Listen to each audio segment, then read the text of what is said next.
We got the Zios in the chat already, so welcome it's always... Zios, welcome Zios. We're excited to have you here. Maybe they'll actually learn something this time, but Yes, I doubt please. it. Maybe we can wake up your humanity, maybe. One Zio at a time. Maybe. That does not seem like a fun task. No. No. So, anyways, how are you feeling about, I know that we briefly talked about what's going on right now, but how are you feeling about the situation currently? A lot of mixed feelings because there was a lot of mass destruction of North Gaza today. A lot of unalived children, a lot of massacre happening, but also in Lebanon that we know what the Zions are doing right now. We just heard tonight that they are heading to Lebanon for ground invasion, and that's always something that it's very heartbreaking. Yeah, very heartbreaking. So I know when you went, you were mostly in northern and you were actually all over Gaza, correct? Correct. So tell us a little bit about how you moved and how that happened. Or actually, let's back up and let's start about how you first got to Gaza. So first, I started going to Gaza about a year ago with PCRF, Palestinian Children's Relief Fund, but this time I went with Rahma. And anyway, so the reason we got there was I just wanted to serve. I saw the devastation, the murder, the slaughter. Okay. Yep. And so how long was your process to actually getting to go as a medical aid worker? Oh, since January, I've been trying to get in. But I didn't go in until the end of July. End of July. Yeah. And so you were there for a total... Mid-July. Mid-July? Yeah. And you were there for a total of 6 weeks? Correct. Okay. Mm-hmm. Okay. And was it what you expected? No. Worse than what I have seen on social media. Definitely worse. Yeah. What have you, I guess, this might be a little bit ahead of the question, but what are some things that you've done since you've gotten back to readjust? It's very hard to readjust in this coming home to this culture where some people are opposing our causes, what we are trying to fight for and what we want to do for Palestine and Gaza especially. But it's been very difficult to adjust because I do know that my work was probably pointless because the people, if we were able to save some, I'm sure that some of them are going to die because of lack of antibiotics. Sending children that have been simply amputated to go out in the street with no antibiotics to prevent an infection as a prophylaxis is very difficult, right? And Gaza is gone. It's destroyed. Raw seways all over the place. Buildings, schools, churches, mosques, everything in rubble. So I'm just really conflicted why I'm here. I should go back. Okay. We'll talk about more of that a little bit later.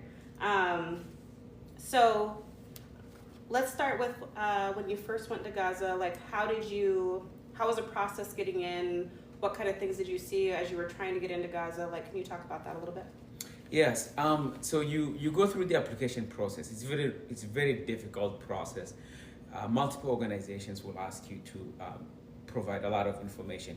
But going into Gaza, once you're approved by the KOGAT, you go through, that's an Israeli arm of, that helps with people going into Gaza and West Bank.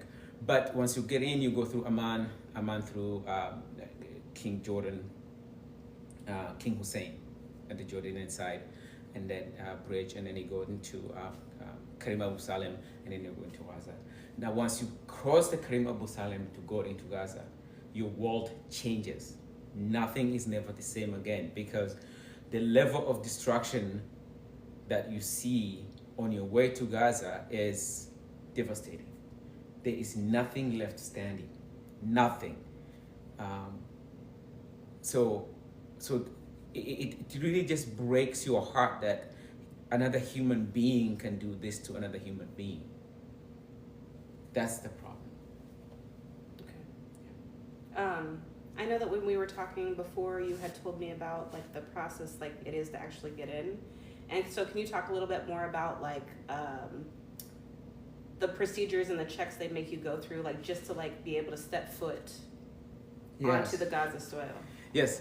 So you get into the checkpoints, like into the King Hussein Bridge crossing into West Bank.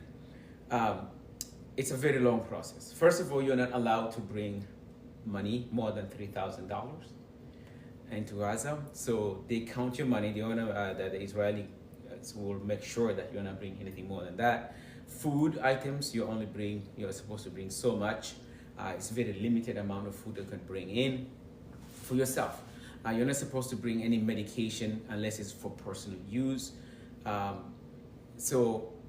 They check everything. The Israelis will check everything in your bag. And then some people will be returned because they had an extra $200. You go back to Amman. So they won't even let you in. They'll make you go back to Amman if you brought too much money. Yeah. Oh yeah. You're not going. You are not going anywhere. You are done. So that and then you go into Karim Abu Salim. It's the same process.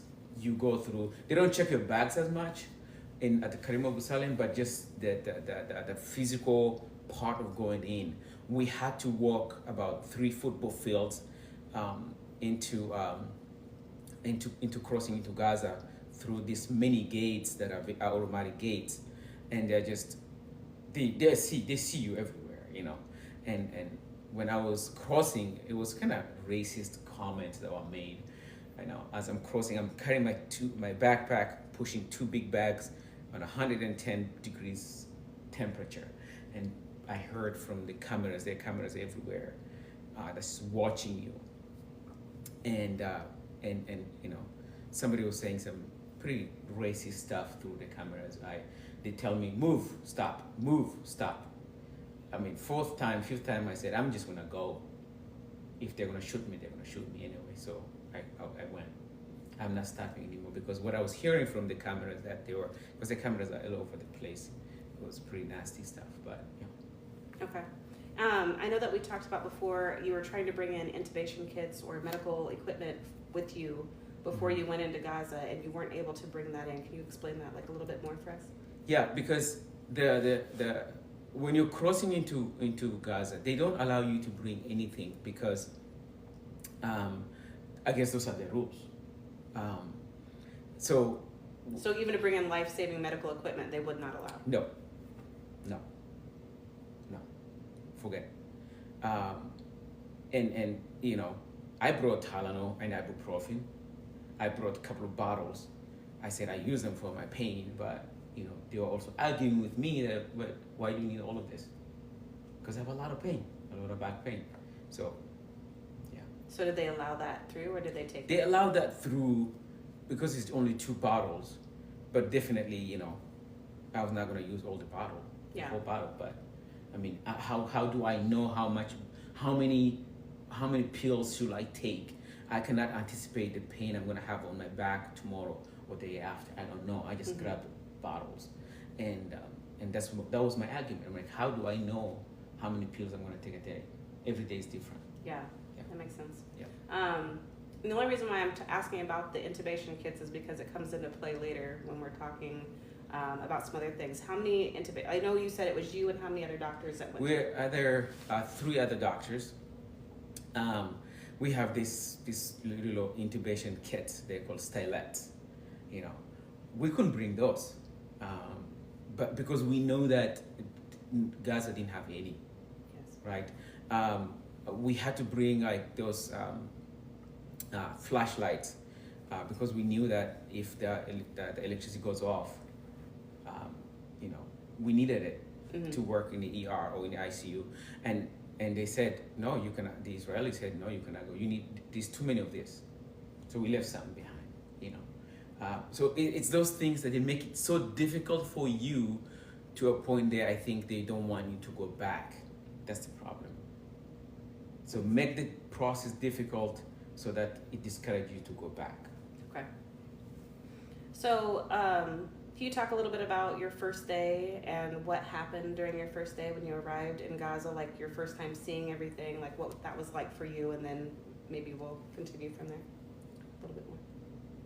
It was a shock because half an hour, I think, after we arrived, there was mass explosion. Okay. A lot of mass casualties coming in. We didn't even know what was going on. We ran into the ER. There was a lot of children with missing limbs, missing brain matter. We just got into work. So that has to be really hard when you're first arriving and it's already starting to happen. Because as you're coming in, you can hear strikes. You can hear, big booms like that. So you just know somebody is dying somewhere.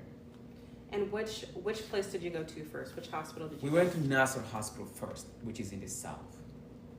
And then we stayed there for a couple of days, and then we went north to Indonesian hospital with the other 4 doctors, 3 doctors, myself, 4. That is another story, how to get to the north. We're coming, right? Yes. We're getting there. We're getting there. You guys wait up. You will hear the stuff. So when you first arrived and you started working pretty much straight away, I know we talked about that in pretty good detail. I was hoping that you could talk about your interactions with the patients that were coming through, anything that very significant that sparks your brain. What sparked my brain was the first child that came through with her brain matter out, with massive bleed going on. And we're trying to help her to stop the bleed. In my heart, I'm saying to myself, I am so sorry because I paid for those bombs. So that was a first wake-up call. I thought I was a hypocrite. What am I doing here? I'm trying to help you, but I just paid for those bombs too.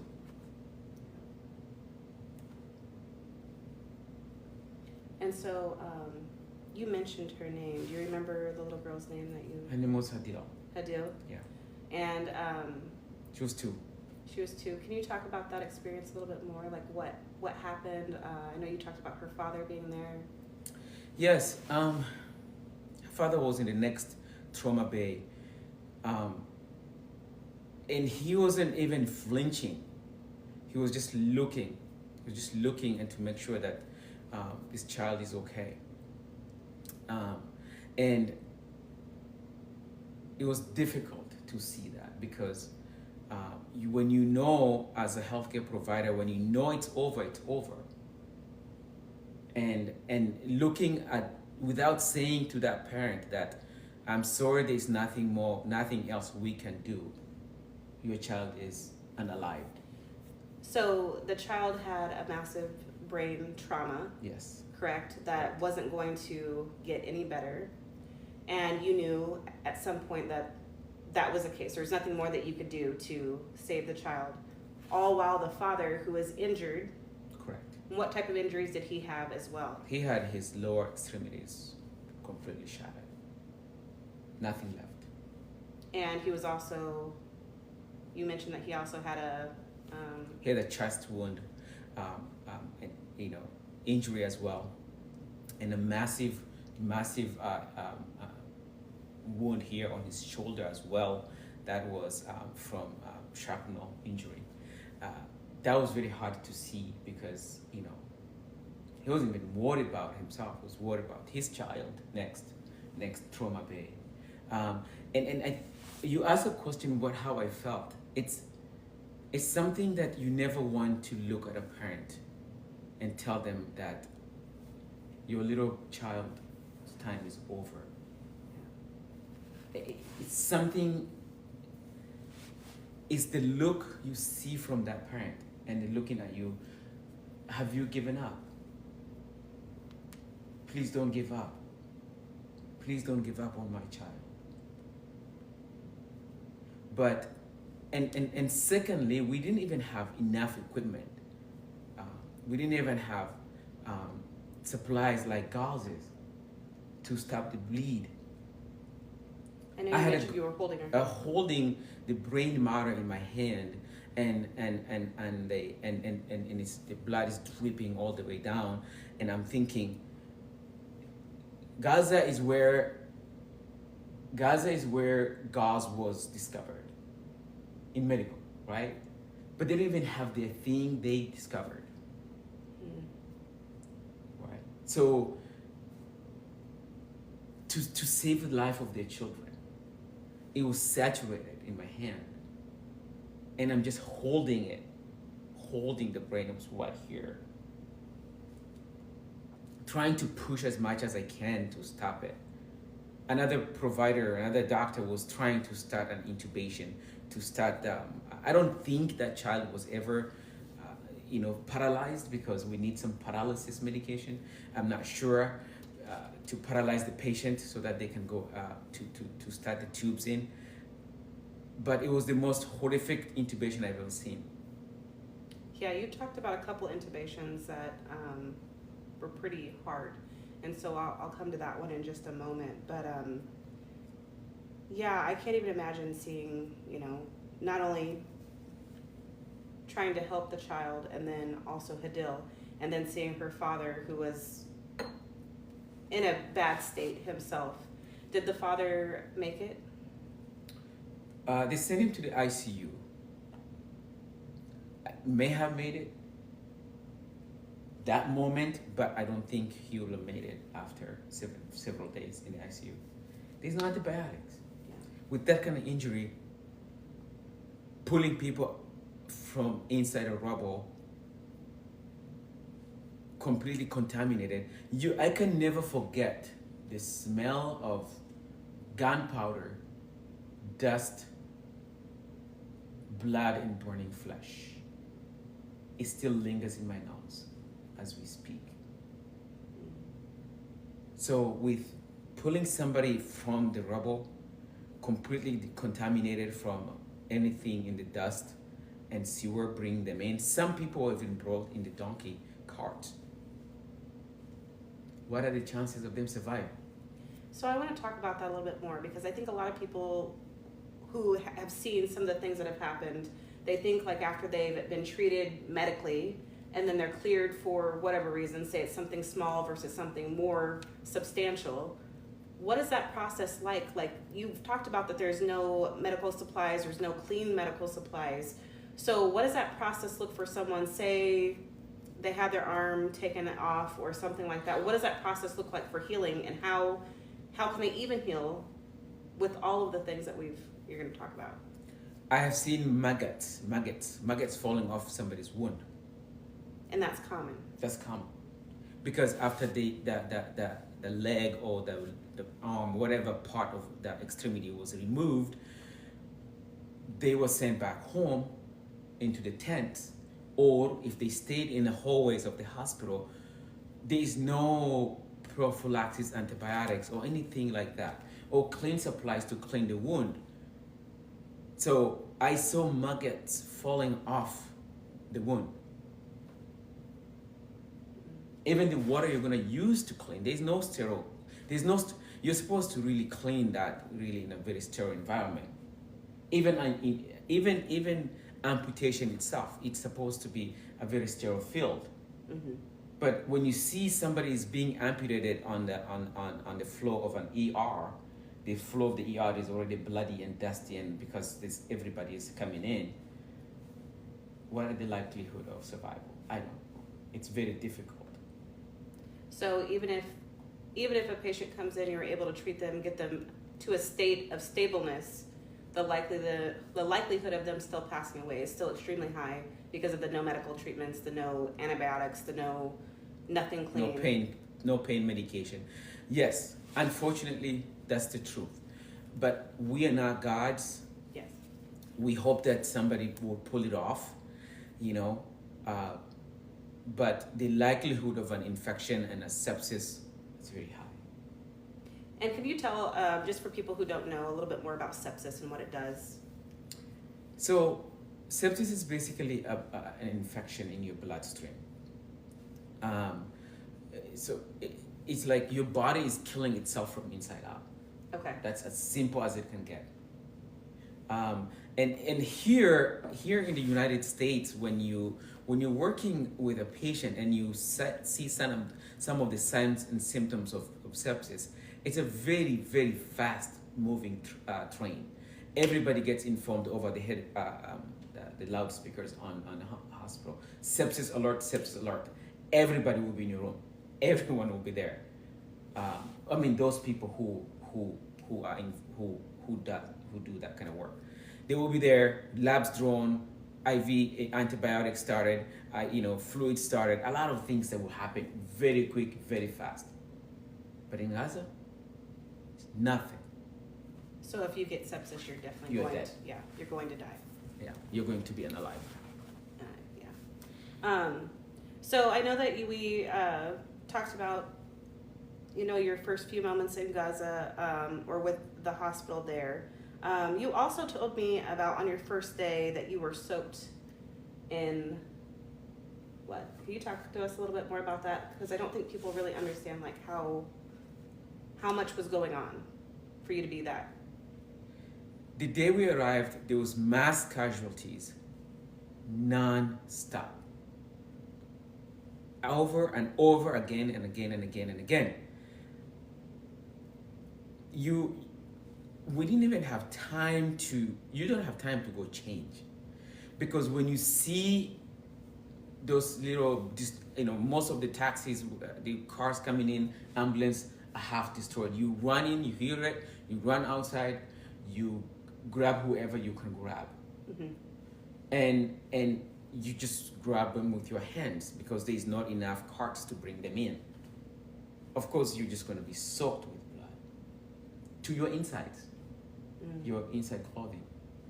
And so how long do you think you were at the hospital that first day? Like how many hours do you think you worked before you took a rest or left? We worked, I think, all day. All day. I think around 10 p.m. we kind of slowed down. We went up in our rooms. We stayed, and I think the next morning at 2 a.m. we hear again mass casualties. Run. We run. We go down to the ER. So it's constant. It's constant, non-stop mass casualties. So you were also, we had also spoke about before, and I don't remember where you said you were, but you had been talking about someone who was treated, a girl had come in and she had some type of allergic reaction and ended up not making it. But do you remember that story? Can you tell us a little bit about that? Yes, it was a 27-year-old girl, young lady. And she came in because she had an anaphylaxis reaction. She may have eaten something from the canned food that were distributed to them. She was injured before though, that right? Yeah, she was injured before. Yeah, she was injured on her spinal cord. But she had left the hospital. She survived miraculously. But she came back with, you know what killed her? The Zionists didn't kill her with their bombs. Donated food killed her. Because when she came in, we didn't have supply, because her airway was so small that it was so compromised that the doctor couldn't get it in. Intubation. And we needed to poke her, to cut her throat. But we didn't have the supply. We're running out to the ER. Where are the supplies? Where we can do to put something called tracheostomy. We didn't even have time equipment to do a tracheostomy, so that we can protect her airway, so she can breathe and put the tubes in. And she died. She unalived. Just because we did not have supplies to start a tracheostomy.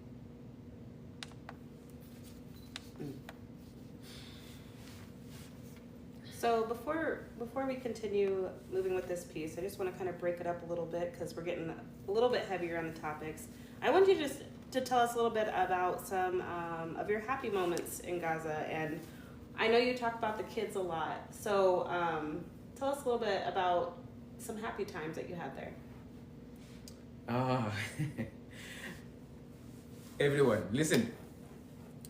After this genocide is over, after the Palestine is free, if you ever get a chance, please go to Palestine. The love, the friendship, the generosity of the Palestinian people is nothing I have ever seen in my life. Please go, get some good food. We did not have food most of the time. The Palestinian people have not had food for months, but they brought for us whatever little they had. They shared the food with us. And they brought, sometimes they bring bread that they just got donated to them. And I say, but I can't eat. I have plenty of bread at home. They say, no, brother, you go eat. You have to eat. My wife made this for you. My wife made this, you have to eat this food. So those are happy moments. They told us don't leave out the hospital. I snack out a lot. I went to see to the tents and a little school in front of the hospital that was partly destroyed. I brought some chocolates. I gave the kids chocolate. So they always knew. Every child in the neighborhood knew Willy the chocolate guy. That's what they called you? Yeah. Willy the chocolate guy? The chocolate guy, yeah. Chocolate! And another doctor, Dr. Ayaz, he was known as, he had stickers, he had multiple stickers. One time, there was so many kids surrounded him, like 50 kids around him. He was just giving them stickers until hospital security came and get him out. Say, you gotta come back inside. You get back inside. You don't give. They told him you don't give stickers anymore by yourself because we couldn't find you. You're in the middle of kids. Yeah. It was amazing. He tells that story better than I did. So the generosity of the Palestinian people, the children. I felt really bad. One little kid that they were all around me, and we were laughing and they were taking pictures. He had a little plastic bag that he went to fetch water. He had his water, but he's giving me high five. And for whatever reason, somebody pushed him from back, shoved him under the bed. He dropped his water. Oh. I was like, bro, I'm sorry, man. Your water that you worked so hard to get. I feel really bad for that, but he laughed. He's like, we'll get water, inshallah. Oh. That's all he says. Inshallah, we'll get water later. That's the faith. Another thing that I want to talk about is the faith of the Palestinian people. Even this child had nothing. The little water that we dropped, he's like, inshallah, we'll get it. No one beats that. Nobody. So those were my happy moments. That's good. Yeah. That's good. I know you talked about the kids were your favorite, and I know that there's some family that you're trying to help even from the States here. How is that going? Have you made any progress with that yet? No. Yes. I mean, it's difficult because we work with. When I was in Gaza, a friend of mine who is also the founder of Heal Palestine said, "Hey, if you get any children there that are injured, please, get information and send them to us. We'll see if we can evacuate them." So we've been trying to process that evacuation procedures, but it's been very difficult. Mm. But again, the Israel government is stopping most of that. Every time there is something, every week there is something, they will stop it. Of course there is. So nobody gets out, but a few children will come in. Most of them will not come in, but we are trying.